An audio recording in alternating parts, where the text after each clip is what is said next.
தமிழ்நாட்டில் வந்துடலாம். அப்படி தமிழ்நாடு போய் நாமளும் அவங்க இப்படி வந்து அப்படி போயிடுவாங்க, நாமளும் இப்படி வந்து அப்படி போய் இப்படி சுற்றி போயிடலாம்.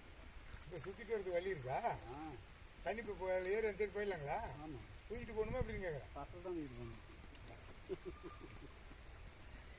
படிப்பு இருக்குது, படிப்பு தூக்கிட்டு அந்த அன்னைக்கு அப்படி சுற்றிட்டு இப்படி மீன் மேலே கட்டு போய் இப்படி ஏறணும். அப்படி வந்துடலாங்களா? அது போயிட்டு வந்துடலாமா?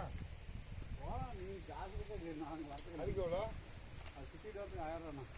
ஓ, அதுக்கு தனி? ஆமாம். இதுவே நீங்கள் இப்படியே கொண்டு வரணும். அதெல்லாம் பார்த்தாச்சு, 5 டைம் 10 டைம் பார்த்துட்டேன். நீங்கள் தான் ஃபஸ்ட்டு வந்துடும். நான் இந்த இதில் பரிசலில் இப்போ தான் வரேன். அந்த சைடில் சும்மா வந்தது. அது சரி, பரிசலில் போனேன். 1 கிலோமீட்டருக்கு மேலே வந்துடும். 1 கிலோமீட்டர் தான்.